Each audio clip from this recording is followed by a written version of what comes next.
Primera Timoteo capítulo 2, versículos del 1 al 7. ¿Lo tienen? Sí. Eso, Axel. Muy bien. Dice así entonces la palabra del Señor, versículo 1. Exhorto pues ante todo que se hagan plegarias, oraciones, peticiones y acciones de gracias por todos los hombres, por los reyes y por todos los que están en autoridad, para que podamos vivir una vida tranquila y sosegada con toda piedad y dignidad. Porque esto es bueno y agradable delante de Dios nuestro Salvador, el cual quiere que todos los hombres sean salvos y vengan al pleno conocimiento de la verdad. Porque hay un solo Dios y también un solo mediador entre Dios y los hombres, Cristo Jesús, hombre, quien se dio a sí mismo en rescate por todos, testimonio dado a su debido tiempo. Y para esto fui constituido predicador y apóstol. Digo la verdad en Cristo, no miento, como maestro de los gentiles en fe y verdad. Señor, dos canciones preciosas cantábamos ahora para empezar este tiempo de recordar que estamos delante de tu presencia con la necesidad de adorarte, pero con una necesidad de que nos avives el corazón con deleite por ti, Señor. Y esta canción que entonábamos de que la salvación es tuya, hay ciertas verdades en esa canción, Señor, que te pido que queden en nuestros corazones, como que todas tus promesas en Cristo son ciertas, de que tú eres nuestra roca, nuestro Señor. Señor, danos una mente y un corazón que se dispone a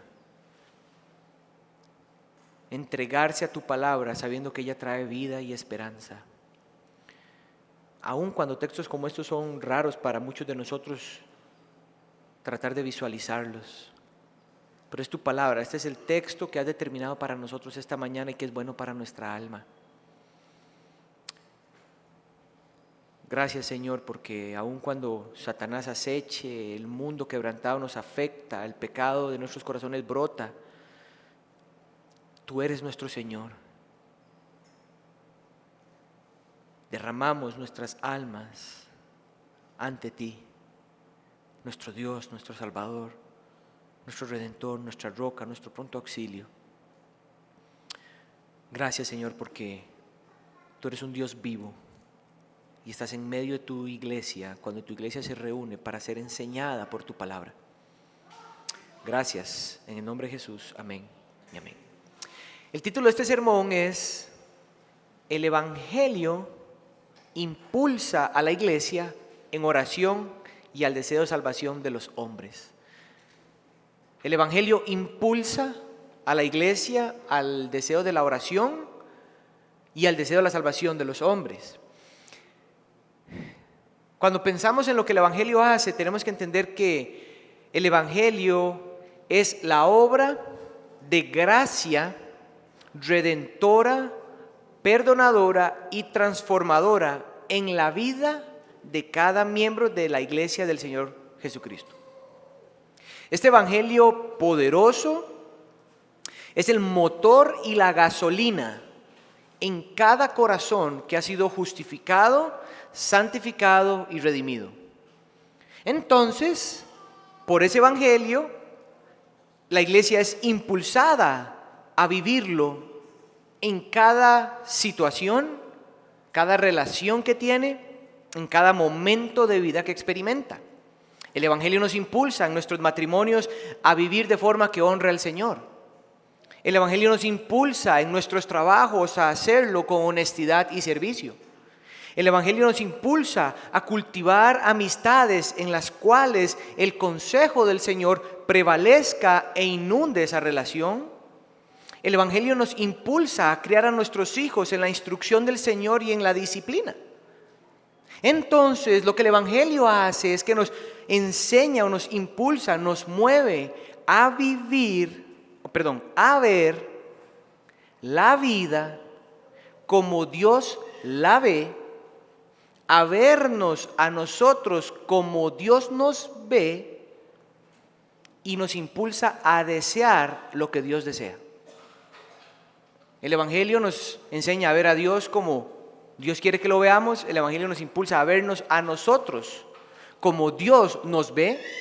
Y el Evangelio nos impulsa a desear lo que Dios quiere o Él desea.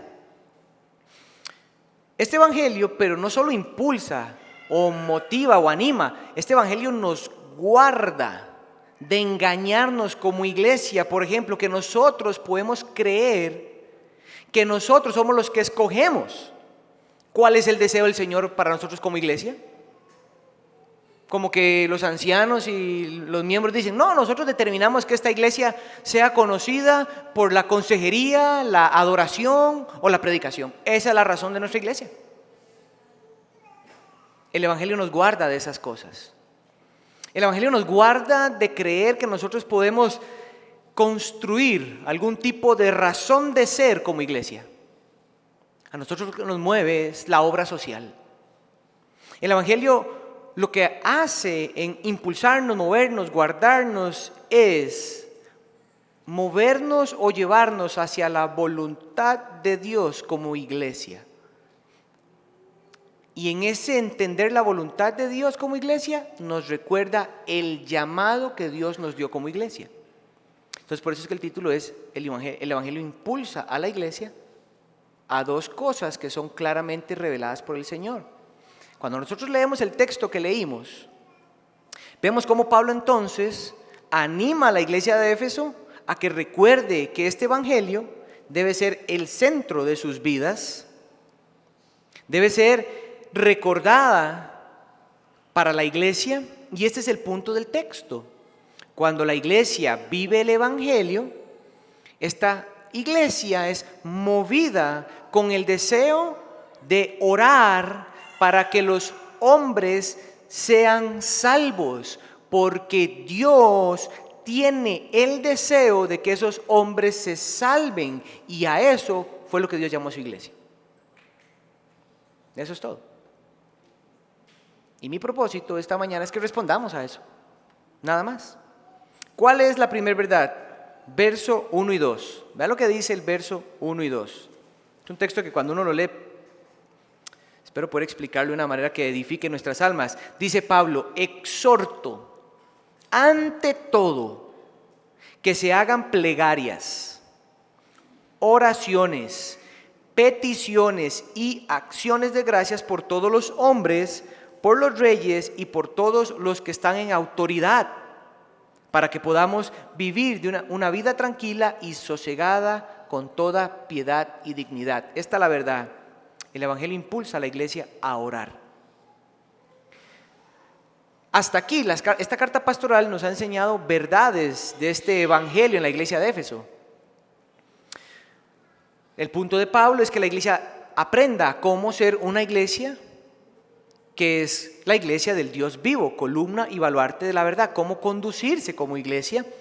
Y Pablo ha venido hablando acerca de la centralidad del Evangelio ante los retos de las falsas enseñanzas. Ha venido hablando de la centralidad del Evangelio y la gracia sobreabundante en la vida del creyente. Ha venido hablando de esa centralidad del Evangelio, que fue la última vez que Juanjo enseñó, ante la realidad de pelear la buena batalla de la fe. Y ahora Pablo comienza a dar instrucciones. Como que hasta cierto punto Pablo ya planteó que el ADN de la iglesia es el Evangelio, tiene retos contra las falsas enseñanzas, el Evangelio tiene un poder de dar gracia sobreabundante en la vida del creyente, el Evangelio guarda al creyente de ese ejercicio ante la pelear la buena batalla. Ahora esto es lo que quiero que hagan. Esto es como entender que los mandamientos vienen después de dar la identidad como iglesia. Pablo ya le planteó a la iglesia su identidad y va a ir demostrándosela de ciertas maneras. Hoy nos toca entender una instrucción. Pablo da esa instrucción con sabor a mandamiento cuando dice exhorto. Eso es un mandamiento. Eso es lo que tiene que hacer la iglesia. Y dice oren. Oren congregacionalmente. No está orando Pablo sabe que todos los creyentes de Éfeso, o la mayoría de la iglesia de Éfeso, oraban individualmente. Pero Pablo está diciendo, no, es congregacionalmente. Entonces, hay 3 preguntas que hay que hacer. Es notorio que hay que hacer 3 preguntas. La primera es, ¿cómo debemos de orar? ¿Qué nos dice el texto de cómo es que debemos de orar? Pablo dice que se hagan plegarias, oraciones, peticiones y acciones de gracias. Mucha gente ha considerado que cuando Pablo escribe esto es simplemente, no, la idea de Pablo es simplemente ore. Y no, realmente lo que Pablo describe con estas 4 características es la forma, los elementos en el ejercicio espiritual que la iglesia hace cuando ora. Podría entrar en detalle, en exceso en cada una de estas cosas, pero este es el punto. Pablo espera que su iglesia haga plegarias y oraciones. Esto es simplemente presentarle al Señor peticiones específicas. Tienen esa esencia de plegaria, te lo pido específicamente, te pedimos específicamente. Otras versiones dicen súplicas. Y yo creo que para los papás, creo que lo más claro de un ejercicio es cuando o los que son tíos, primos, tienen niños alrededor y un niño quiere algo, ese niño suplica, ¿verdad? O sea, no lo hace una vez, está bien. No, ese niño cuando quiere algo suplica, ¿verdad? Eso es lo que Pablo quiere que la iglesia haga. Insiste, esa suplica. Pero después, interesantemente, habla de oración. Y en la palabra, en su raíz, es más general, como oren. Pero la esencia de Pablo es que si usted va a hacer súplicas, usted lo hace con un entendimiento que las va a traer ante la vista de Dios. O sea, usted no hace súplicas o plegarias a cualquier cosa. Usted se las hace al Señor como iglesia. Tráiganselas ante la presencia del Señor. Plegarias, oraciones, peticiones. Esta me gustó mucho porque cuando usted hace una súplica y ora, esa petición usted se la presenta al Señor sostenido o apelando a su favor, a su carácter, a su voluntad, a su deseo, porque siempre es bueno. Pero vean que para muchos creyentes el orar es un reto, porque ¿para qué voy a orar si el Señor ya lo sabe todo? ¿Para qué voy a orar si el Señor va a hacer lo que Él quiere? No, espérese. Si Pablo pide que hagamos, incluidas las peticiones, es porque podemos hacer peticiones. Pero entender las peticiones es, yo hago el ruego, la súplica, la oración, sabiendo o descansando quién es mi Señor. Por eso Pablo termina diciendo, y acciones de gracias. Porque al final, cualquiera que sea el resultado siempre es bueno. Cualquiera que sea lo que uno vea, el creyente en el exponerse a orar al Señor de esta manera, aprende a contentamiento, a gratitud, a aprender que el Señor a veces da y a veces no da, pero el fruto de mi corazón es agradecimiento. Yo, por no recibir lo que yo quería, no me minimiza el dejar de orar o el dejar de pedir. Más bien intensifica mi deseo, porque yo sé quién es mi Señor. Pero hasta aquí tenemos que hacer una segunda pregunta. La primera es, ¿cómo debemos de orar? Ahí están. Pero la pregunta lógica al texto es, ¿y por quiénes? ¿Por quiénes tenemos que orar? Por todos los hombres, por los reyes, por los que están en autoridad. Es interesante porque Pablo, cuando habla de todos los hombres, Pablo quiere que se ore por las personas. Pablo no está diciendo oren por todas las personas literalmente en el mundo, eso sería imposible. Pablo lo que quiere es que se ore por las personas. Pero la frase todos los hombres, Pablo está pensando en personas que no conocen al Señor. Porque si hubiera hablado de creyentes, Pablo dice, oren por los hermanos, por los santos, por la iglesia. Pero cuando oren por los hombres, le está diciendo a la congregación, oren por las personas que no conocen al Señor. Y él va a dar más detalle, porque en este ejercicio, Pablo quiere que se ore por las autoridades, incluye, y a mí me golpeó mucho este texto porque yo nunca oro por el país, la verdad, y es feo. Cuando yo dije, Señor, pero esto toque, ¿cómo entiendo entonces Romanos 14? ¿Cómo estoy entendiendo este texto? ¿Cómo debiera yo de orar? Entonces el texto me dice, ora. Lo segundo es por quién, y yo te voy a decir la razón. Orar por las autoridades. No solo las del país, sino por las del mundo, pero con este entendimiento. Oren por las personas del mundo, digamos, pongámoslo más local. Oren por las personas en Costa Rica, los que no conocen al Señor. Oren por las autoridades de Costa Rica. ¿Y por qué? Porque ahí es donde la iglesia vive. Y donde la iglesia vive y ora por los hombres que no conocen al Señor y por las autoridades, es porque la iglesia tiene una razón en medio de eso.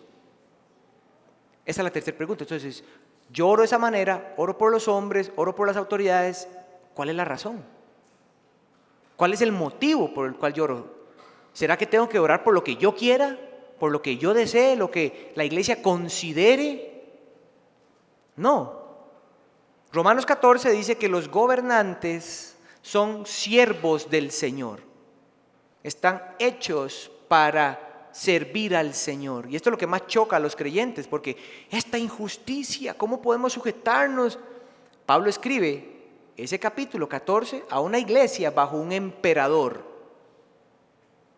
No le está hablando a la iglesia la gracia cuando tienen a un presidente que no está ejerciendo ningún tipo de presión sobre nosotros. Romanos 14 se escribe en medio de una realidad donde la iglesia es perseguida. Y Éfeso no deja de ser la realidad en medio de un mundo idólatra abiertamente. Y Pablo le dice, oren por ellos. Lógicamente ¿cuál es la razón, Pablo? Y esta es interesantemente la forma como Pablo responde a esa tercera pregunta, ¿cuál es el motivo? ¿O para qué debemos de orar? Dice, para que podamos vivir una vida tranquila y sosegada con toda piedad y dignidad. Yo creo que si yo le preguntara a todos aquí, podríamos sentir la tentación de creer. Algunos lo creen, de que Pablo nos llama entonces como iglesia a orar de ciertas formas por todos los hombres y las autoridades para que como iglesia estemos tranquila, no tengamos problema ni suframos persecución. Ver como que, bueno, ahí está el texto para pedirle al Señor que no traiga persecución sobre nosotros. Ese es el texto para decirle al Señor que nos proteja como iglesia. Pero eso está muy lejos del entendimiento de Pablo, por un lado, en otras cartas. Está muy lejos del entendimiento del Nuevo Testamento. Porque hay dos verdades. La primera verdad es que es cierto, la iglesia del Señor se ha expandido por medio de la persecución.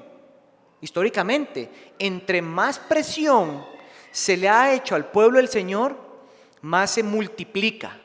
Por ejemplo, usted va a Éxodo y Faraón ejercía presión sobre el pueblo y él dice, ¿por qué esta gente se multiplica?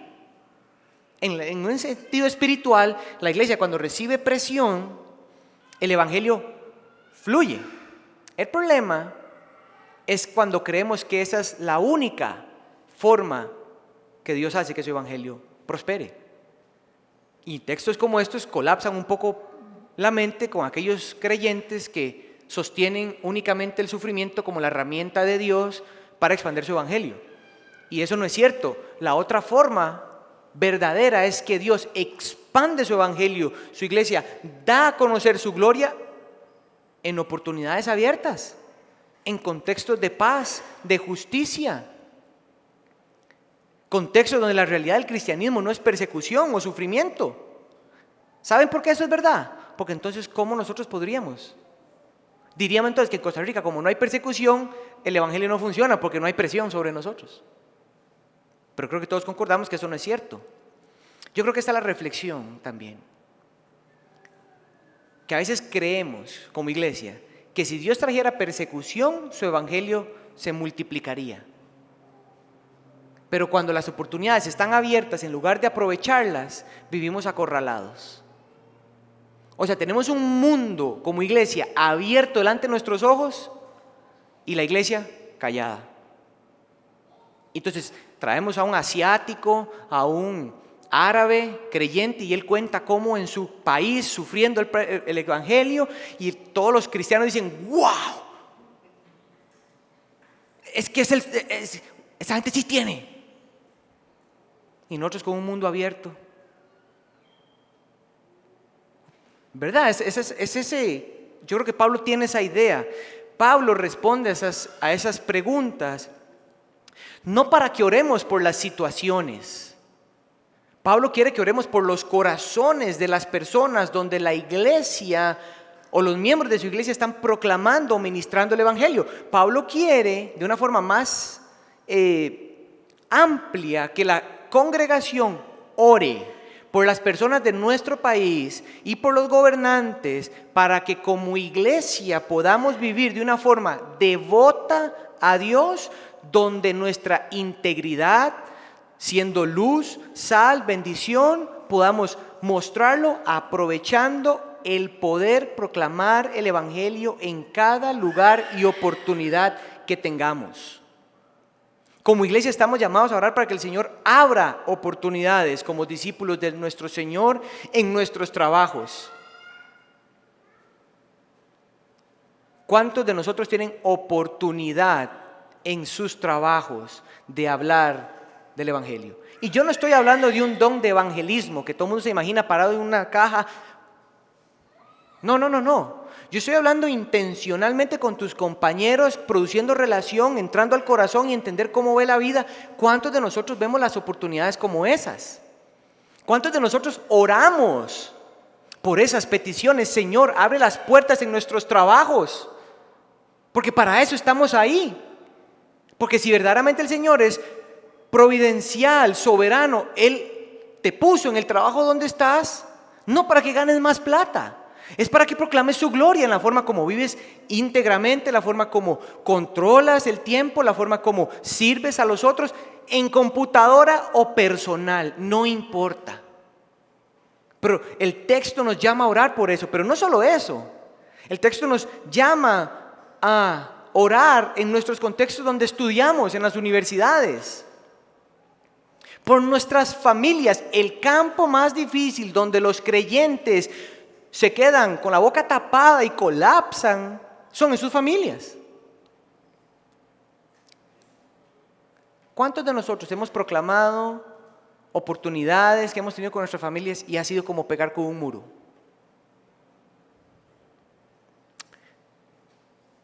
¿Sabe dónde empieza todo? En nuestras oraciones. Una vez yo tuve y eso fue una gran bendición, donde la familia de mi papá, básicamente, solo un hermano, no de todos, de 5 que son, me llamaron y queremos que nos enseñes la Biblia. Todos son católicos. Y empezamos. Yo salí a cada reunión frustrado. Porque yo quería que entendieran la teología, yo quería que ellos entendieran la salvación por fe y cosas como esas. Y yo casi que yo lloraba en el carro con Nadia. Decía, pero ¿por qué estoy aquí? Y ellos con un corazón dispuestos, lindísimos, animados, ¿verdad? Como, qué buen estudio. Y yo, pero nada está pasando. Hasta que me di cuenta que no se trataba de ellos, se trataba de mí. Mi corazón duro, incrédulo, no persistía en tener paciencia y amor con ellos, viendo lo que el Señor podía hacer. El Señor estaba probando más mi corazón que ver lo que estaba haciendo con ellos. Pero yo quería ver lo que estaba haciendo con ellos porque ya lo había hecho conmigo. Fueron como 3 años, ¿no? 2 años. Y fue un tiempo precioso. Pero el punto es que la familia es uno de los retos más grandes que hay. Iglesia, el punto es que se trata más de nosotros que de ellos. Ellos no son un proyecto de evangelismo, ellos no son un proyecto de salvación. Son seres humanos que piensan, tienen necesidades. Sus corazones son corazones que adoran a otras cosas y necesitan adorar al verdadero Dios que necesita ser adorado. ¿Y sabe quién es el instrumento? No hay otro, es usted. No hay otro, Dios no va a escoger a otro, porque Dios le dio a esa familia y le dio salvación a usted para que usted proclame amorosamente, con paciencia, con perseverancia, con gracia el evangelio. Tan simplemente como en un almuerzo de Navidad, oren, oremos. Si vamos a realizar una actividad de familia, seamos intencionales, no como voy a leer un pasaje, voy a explicar y un estudio de 30 minutos. No tengas esas expectativas. No ponga sus fuerzas de qué es lo que tengo que hacer, sino es: Señor, enséñame qué ya estás haciendo para yo poder verlo y simplemente participar de lo que ya estás haciendo. Nada más. Eso es todo lo que yo quiero. Eso es lo que Pablo espera que la iglesia haga. Pero no solo las familias, nuestras amistades. Dios nos ha dado grupos de amigos que no me ha dado a mí ni a otros. Y la lista podría seguir. La expresión de vivir una vida tranquila y sosegada con toda dignidad y piedad, los académicos lo resumen de esta manera: el objetivo de nuestra oración, siendo guiados por el Espíritu de Dios, es que los gobernantes ejerzan su rol de una forma justa y en paz para toda la humanidad. Y en ese contexto la iglesia pueda ser libre de cualquier tipo de molestias, que no hayan guerras y persecuciones, con el único objetivo, dicen ellos, para facilitar la extensión del evangelio, de la salvación de Cristo, para la gloria de Dios. Entonces, no es que no podemos orar para que haya paz. Oramos que haya paz para expandir el evangelio, no para que no nos pase nada. Ese es el punto. Es como Pablo cuando agarró a la iglesia de Tesalonicenses en la segunda carta y le dijo: oren para que la palabra del Señor se extienda rápidamente y sea glorificada. Ese texto está ahí porque sabe que nosotros generalmente no oramos para que la palabra del Señor sea expandida. Y esa es la reflexión de Pablo para con la iglesia de Éfeso. Oren para que la palabra del Señor se expanda. Pero hay un contexto y Pablo sigue diciendo: oren también para que seamos librados de hombres perversos, porque no todos son de la fe. Pablo está diciendo: oren para que la palabra cobre vida donde yo voy, pero va a haber gente que me va a rechazar, va a haber gente que me va a golpear. En nuestro contexto van a haber amigos que nos van a dejar de hablar, van a haber familiares probablemente que se van a enojar, probablemente vamos a perder lo que sea, pero que no sea por falta de paciencia, por falta de compasión, por falta de humildad, por falta de sensibilidad, por falta de un genuino interés porque el corazón de la persona conozca a un Dios vivo. Que no sea por eso. Si es por ser honesto, paciente, amoroso y te dicen: ya no queremos escuchar, siéntete tranquilo. Pero que no digas: dejé de compartir el evangelio porque lo primero que hice fue sacar el texto más difícil y se lo presenté. Usted sabía que usted no puede hacer nada para ser hijo de Dios, que usted es un hijo del diablo. O sea, nadie lo dice con esas palabras, pero al final como que son los textos cuando escuchamos a la gente que no es creyente hablar. No, es que yo creo en Dios. Ay, que no puede creer porque no es creyente. Si supiera que... Y la falta de paciencia, la falta de humildad, la falta de entender que nosotros no podemos producir en los corazones lo que solo la gracia del Señor puede producir en esos corazones. Se nos olvida que lo que nosotros somos es por la gracia del Señor, y esa gracia debemos de tenerlo con nosotros. Eso es lo que Pablo pide. Pablo sabe que el evangelio de Cristo impulsa a la iglesia a orar por los hombres y las autoridades. Pero puede ser que no todos digamos como: bueno, y Andrés, ¿cómo sabemos que eso es verdad? O sea, ¿cómo sabemos que esa aplicación del texto es una forma que podemos hacerlo? Probablemente la iglesia de Éfeso quedaba como: Pablo, ¿no nos convence un poco? Suena un poco raro eso de que nos pides que oremos por todas las autoridades como para que después proclamemos el evangelio. ¿Cómo sostienes eso? Esta es la segunda verdad que Pablo dice, verso 3. Porque esto es bueno, orar para vivir de esa forma. Dice: esto es bueno. Esto es bueno y agradable delante de Dios. Y oye cómo lo describe: nuestro Salvador, el cual quiere que todos los hombres sean salvos y vengan al pleno conocimiento de la verdad. Porque hay un solo Dios y un solo mediador entre Dios y los hombres, Jesucristo hombre, quien se dio a sí mismo por todos, en rescate por todos. Este es el punto. El evangelio no solo anima a la iglesia a orar, el evangelio impulsa a la iglesia al querer de Dios. Impulsa a la iglesia al querer de Dios. Pablo nos ha dicho: oren, háganlo de esta manera, háganlo por estas personas, háganlo por esta razón. Ahora, este es el fundamento. Esto es lo que sostiene. ¿Y qué otro deseo, Iglesia La Gracia, hay en el corazón de nuestro Señor si no es ver su gloria en la vida de una persona que estaba muerta y que por el poder de su evangelio, cuando su iglesia lo proclama, ese muerto vuelve a la vida, naciendo de nuevo, y ahora su corazón adora a ese Dios? ¿No hay otro deseo más grande? No hay otro deseo más grande para el Señor. Pablo quiere dar a entender que debemos orar por los hombres, las autoridades, para que podamos vivir como iglesia proclamando el evangelio en los lugares donde como iglesia seamos parte. Y eso es porque Dios quiere algo. Dios quiere que todos los hombres sean salvos y vengan al pleno conocimiento de la verdad. El deseo de Dios es ver gente de tribus, lenguas, naciones, viniendo a Él en adoración, viniendo a Él en gratitud, en devoción por el evangelio que les da una vida nueva. El Señor quiere ver a nuestros hermanos que no son creyentes, a nuestros papás que no son creyentes, a nuestros primos que no son creyentes, voy a decirlo así, aquellas personas que decimos ser nuestros amigos, pero no nos interesa mayormente algunos momentos en la vida de hablar de sus temas de corazón.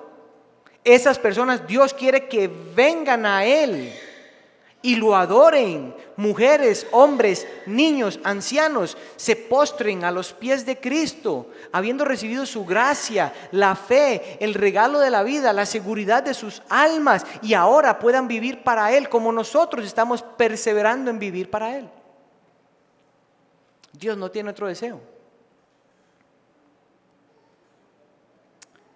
Pablo le dijo a la iglesia de Éfeso que la iglesia ahora era el instrumento por el cual la gente conocería el evangelio. Oiga cómo le dice en Efesios 3:10, hablando de que Cristo es el fundamento, el edificio.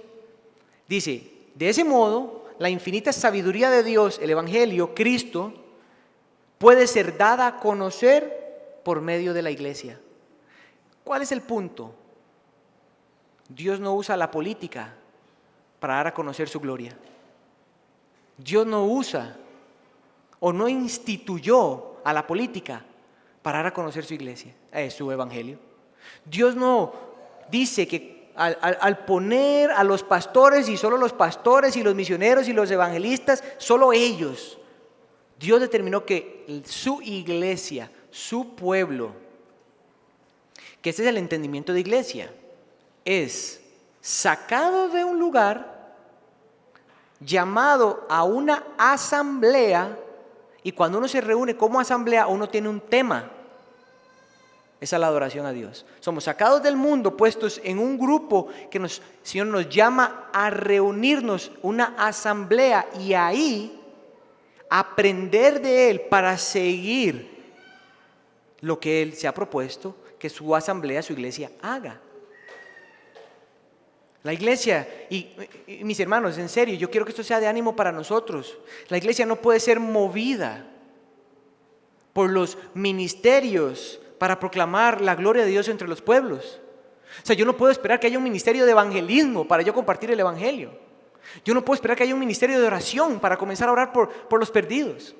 Yo no puedo esperar que haya un ministerio de consejería bíblica para que mi alma sea nutrida por el consejo del Señor. Yo no necesito que haya un grupo de estudio bíblico para empezar a estudiar la Biblia con mi familia, con mis hermanos. La iglesia no puede esperar que se construyan todos los departamentos o todos los ministerios para ver cuándo se enciende la llama en el corazón de todos los hijos del Señor. Eso no puede ser así. La iglesia no puede desear más invertir los recursos de Dios únicamente para la función de ella misma. Y más bien, en lugar de usar el fondo del Señor para enviar misioneros, pastores, maestros, discípulos de Cristo, aprobados a todos los lugares de Costa Rica y fuera del mundo. Y no estoy hablando de alguien que tenga que ir, estoy hablando de cómo podemos usar los recursos del Señor para que alguien aquí o varios de aquí digan: Andrés, Juanjo, Daniel, yo tengo una necesidad de cómo aprender a compartir el evangelio en mi trabajo y me gustaría recursos. ¿La iglesia podría proveerme de eso? Claro que sí, porque son los recursos del Señor. A eso es a lo que me refiero. Andrés, tengo un estudio bíblico con mi familia o con estas personas y necesitan Biblias. ¿Será que podemos comprar Biblias? Claro que sí podemos comprar Biblias. ¿Me entienden el punto? Yo creo que la iglesia no puede desear crecer más hacia adentro en vez de crecer hacia afuera. Porque cuando crecemos para adentro se produce la indiferencia. Cuando crecemos para afuera buscamos la gloria de Dios. Y eso me recuerda una oración que la iglesia de Éfeso, de Jerusalén, hizo en su inicio como iglesia. El contexto es persecución. El contexto es que Juan y Pedro acaban de ser golpeados o encarcelados por los fariseos y les dijeron: ustedes no pueden proclamar más ese evangelio ni hablar en el nombre de ese Jesús. Y dice el texto que esos hombres salieron y fueron buscando a los apóstoles y a la iglesia. Pedro y Juan fueron, los apóstoles del Señor Jesucristo pudieron haberse rebelado contra esos maes, pero fueron a buscar a la iglesia.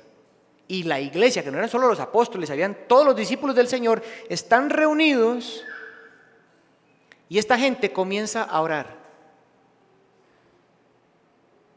Comienzan a orar y esa oración que hacen no la hacen sin mucho sentido. Ellos comienzan a orar y comienzan a orar acerca del carácter de Dios.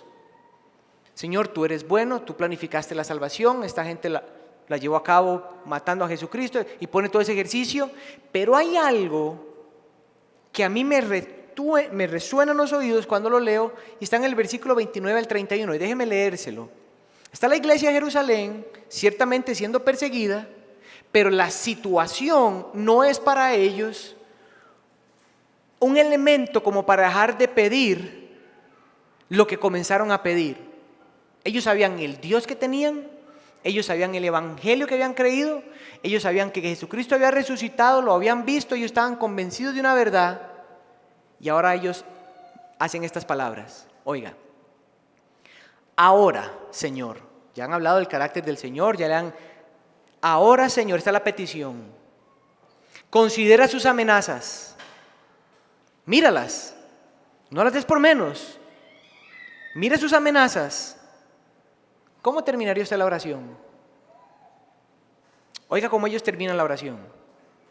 Y permite que tus siervos, incluyen a todos, tus siervos hablen tu palabra con toda confianza.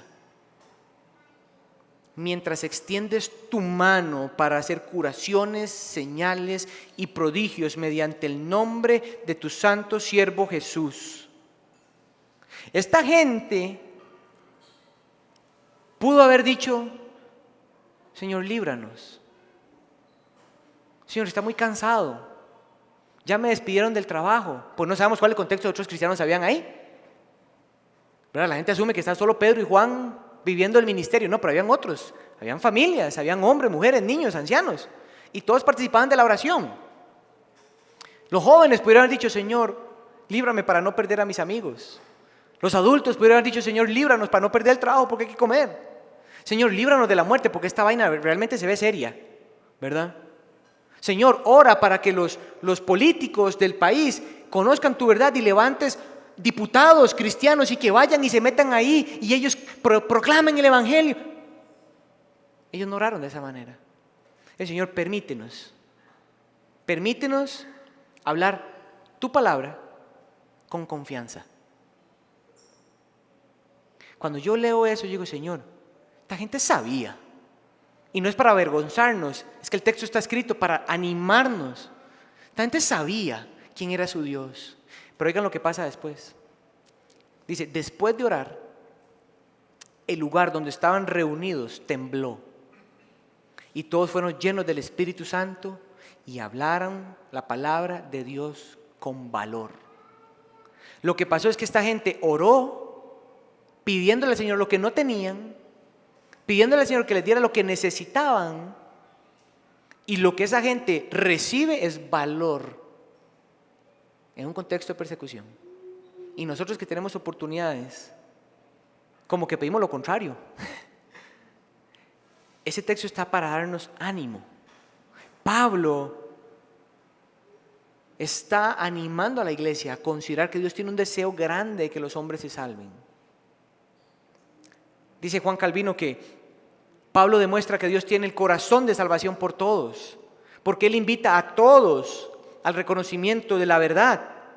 Pablo dice, simplemente quiere decir que no hay ningún pueblo, ni rango, ni situación en el mundo que queden excluidos de la salvación. Por eso Pablo dice, oren por todas las autoridades y gobiernos, porque esas autoridades y siervos que están con ellos, todos necesitamos la salvación. Dios no es un salvo para los presidentes, Dios no es un salvo para los pobres, Dios no es una salvación para los ricos, es el mismo Dios. Él quiere que vengan, que sean salvos y vengan al conocimiento de la verdad. Y Pablo sabe que el verdadero conocimiento de la verdad es entender el texto 5 y 6, que es el fundamento del Evangelio. Porque hay un solo Dios y un solo mediador entre Dios y los hombres, Jesucristo, hombre, quien se dio a sí mismo como rescate por todos. Testimonio dado a su debido tiempo. Lo que quiero tal vez decir es, en este punto donde la iglesia es movida por el Evangelio a desear lo que Dios desea, es que hay formas de entender el Evangelio. La vez que tuve la oportunidad de enseñar acerca de la gracia sobreabundante del cristiano, Pablo describió el Evangelio como Cristo Jesús vino al mundo para salvar a los pecadores. Ese es el Evangelio. Ahora en este verso Pablo está diciendo exactamente el mismo Evangelio, pero con otros elementos. Pablo está diciendo, hay un solo Dios, hay un solo mediador entre Dios y los hombres, Jesucristo, hombre, quien se dio como rescate por todos, y su testimonio fue dado a debido tiempo. Pablo tiene un punto aquí, y yo quiero que veamos 4 verdades que resultan de esta expresión del 5 al 6, porque podríamos decir solo un solo Dios y pasar muy rápido, pero es que si el texto está para esto. Pablo escribe, hay un solo Dios. Quiero que quede claro para nosotros que no existe otro Dios del cual los creyentes de Éfeso, las autoridades de Éfeso, nosotros y las autoridades de Costa Rica deban de reconocer como un solo Dios. Esto lo que Pablo está diciendo es, ante cantidad de idolatría hay un solo Dios. No importa todos los dioses que ustedes crean que hay uno solo, y ese es el que necesitan los gobernantes y las autoridades. Es como que Pablo empieza diciendo la unidad de Dios, pero después dice hay un solo mediador. Noten que Pablo no dice hay un mediador, hay un posible mediador. No, dice hay uno solo. Eso lo que hace es cerrar el portillo para cualquier otra opción. Hay uno, nada más, y tiene un nombre, nada más. Jesucristo, hombre, nada más. Él es el único que hace ese ejercicio entre Dios y los hombres. Pero dice que se entregó por rescate a todos. Yo creo que esto es importante. La palabra rescate significa lo que se da a cambio para liberación de una persona. Nosotros, iglesia, fuimos liberados del pecado, de la muerte, de Satanás. Pero por culpa o causa de ellos, la ira de Dios estaba sobre nosotros. Y Cristo es nuestra ofrenda, el pago, el rescate, la salvación, la liberación. Él no tenía pecado y vino y tomó forma de hombre y de forma efectiva y segura llevó adelante la obra para que nosotros seamos o disfrutemos de su libertad o de la libertad. Y cuando llegó el tiempo, dice Pablo, ese testimonio fue dado a conocer. Lo que quiere decir es que llegó un tiempo donde el Señor determinó que el mundo estaba listo para recibir al Salvador. Y ese mundo era un mundo de opresión. Ese mundo era un mundo caído. El gobierno de Roma persiguiendo a los judíos, 400 años antes, completamente destrucción, silencio total. Y en ese contexto, no era un contexto de paz, en ese contexto donde estaban, el Señor sabía que iban a comenzar a matar niños, era el momento de que el Salvador viniera. Y Jesús entra al mundo, lleva adelante su obra, termina su obra, y ahora Jesús encarga a los hombres que habrían de hacer o llevar adelante su iglesia. Y cuando llegó el tiempo, esos hombres comenzaron a predicar. Eso es lo que está diciendo Pablo. Dios llevó adelante toda su obra, pero además nos la encargó a nosotros. Y este es el último punto que Pablo entonces cierra. La iglesia recuerda su llamado por el Evangelio. ¿Saben cuál es el punto de Pablo aquí? Que la iglesia de Éfeso a veces se olvida de orar. Cuando se olvida de orar por los hombres y por las autoridades es porque ha olvidado el deseo de Dios, que es la salvación de los hombres. Y cuando usted y yo olvidamos el deseo de Dios y el orar, en ese contexto hemos olvidado el llamado que Dios nos dio como iglesia. Pero Dios le dio un solo llamado a su iglesia. Y con estas palabras Pablo reconoce su ejercicio apostólico, verso 7. Para eso fui yo constituido apóstol. Pablo está diciendo, yo fui apóstol por eso. Pero entonces la iglesia de Éfeso podría haber pensado, sí Pablo, pero ese es tu encargo, no el nuestro. Nosotros estamos sentados aquí esperando que recibamos, porque para eso son ustedes apóstoles, ven, aliméntenos. Para eso sostenemos tu ministerio, Pablo, para que usted venga y nos alimente, porque yo aquí nada más vengo y yo recibo. Pablo dice no, al hacer este ejercicio de yo fui encargado apóstol, Pablo está automáticamente tomando en cuenta a la iglesia al mismo llamado, con la misma intensidad, por el mismo Señor. Entonces es interesante porque Pablo es como que le está recordando, o cuando yo pienso en esto, pienso como si Pablo estuviera recordándole dos expresiones que Jesús les dijo a sus discípulos antes de irse. Y yo no sé cuáles serían las últimas palabras que usted le diría a una persona antes de verlo por última vez. Pero dos cosas dijo Jesús antes de no volver a ver a sus discípulos hasta que estuvieran con Él. La primera es el texto más conocido. Las misiones se lo robaron, yo no sé por qué se lo robaron. Ese texto le pertenece a la iglesia, no a las misiones. Y ese texto describe lo siguiente: toda autoridad me ha sido dado en el cielo y en la tierra. Jesús está diciendo, no hay nadie más grande que yo. Yo controlo en mi mano el cielo que usted no puede tocar, ni la tierra que usted puede levantar. Es como un sándwich, arriba y abajo, yo soy la gloria. Yo soy la autoridad, me ha sido dada yo. Yo le voy a decir a usted qué es lo que hay que hacer. Quédense sentados y sigan yendo y congregándose. Quédense sentados y duérmanse cada vez que mi palabra es predicada. Vayan, reúnanse y peleen a ver para dónde se va a ir el presupuesto que yo le voy a proveer a mi iglesia. Vaya y peleense a ver entre conflictos y divisiones quién quiere la gloria que yo recibo. Cristo le dijo, vayan y hagan discípulos de todas las naciones. Bautícenlos en el nombre del Padre, del Hijo y del Espíritu Santo. Y enséñenles a guardar todas las cosas que yo les he dado.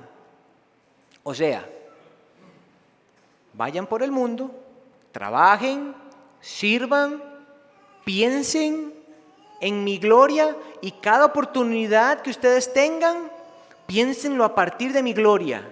Y ahí hagan discípulos. ¿Cómo se hacen discípulos? Enséñenles a guardar lo que ustedes están guardando. No crean que ustedes ya lo guardaron. No crean que ustedes se graduaron de la gracia y ustedes ya son los teólogos que me conocen, entonces ustedes no necesitan hablar del perdón, de la reconciliación o el pecado que abunda en sus corazones. No, enseñen a los nuevos que han de creer en mí, enséñenles cómo se vive el perdón, cómo se vive el amor, el servicio, lo que yo les enseñé. Ustedes están en un proceso de guardar lo que yo les dije que guardara, enséñenles a ellos a guardar lo que ustedes guardan. ¿Sabe qué significa eso? Una vida completa caminando con personas. Jesús no está hablando de ir únicamente a un lugar y repartir un montón de papeles y llegar a la iglesia y repartimos 100 papeles, 100 personas. Jesús no está hablando de una oración que se le acerca a una persona. Jesús está hablando de tiempo, esfuerzo, cansancio, haya sol, llueva, haya nieve, haya carro o no haya carro. Jesús dice, vayan y enséñenles cómo yo soy el deleite más grande de sus corazones. Pero Jesús sabía que nosotros no íbamos a hacer eso. Jesús sabía que nosotros íbamos a tener que sacar una maestría en estudios teológicos para entender qué significa vayan, para ver qué significan naciones, qué significa guardar, qué significa toda autoridad. El Señor sabía que nos íbamos a complicar y en su misericordia y gracia y amor dice, pero he aquí, yo estoy con ustedes todos los días hasta el fin del mundo. Ese es el punto. Mientras ustedes hacen todo eso, soy yo el que obra. No son ustedes. Yo estoy con ustedes. Cuando el miedo te aferra, yo estoy contigo. Cuando no sabes qué decir, yo pondré tus palabras. Cuando no sabes qué, yo soy, porque la gloria es mía. La adoración es mía, yo soy el que tiene autoridad, eres mi instrumento, yo voy a estar contigo, yo voy a obrar todo lo que necesitas para que proclames mi gloria, porque no se trata de ti, se trata de mí. Cuando entendemos eso, proclamar el Evangelio se vuelve una vida entera. Yo no espero oportunidades, yo ando por el mundo, pensando bíblicamente, y decir, yo me voy a levantar hoy voy para mi trabajo, hoy voy a verme con esta persona, Señor, recuérdame que me estás enseñando a guardar las cosas que tú le enseñaste a tus discípulos hace más de 2000 años, yo todavía no las guardo, estoy aprendiendo a guardarlas, podrías usarme para que esta persona los guarde como yo estoy aprendiendo a guardarlos. Nuevamente, me quita toda arrogancia, me quita toda dureza, y me vuelve tan dependiente como un niño cuando agarra a su papá del brazo para no caerse en una piscina. Pero la segunda palabra que Jesús dijo, en ese mismo contexto, a sus discípulos, después de decirle que iba a ascender, Jesús dijo, y ustedes, va a haber un día donde van a recibir poder. Y va a venir sobre ustedes mi espíritu. Y va a venir sobre ustedes y Él les va a dar poder para que sean mis testigos en toda Judea, en toda Samaria y en el resto del mundo. Jesús está diciendo ahí, después de haberles dicho en Mateo, ahora les dice, ¿saben qué? Yo les voy a dar el poder que ustedes necesitan, porque ustedes no lo tienen.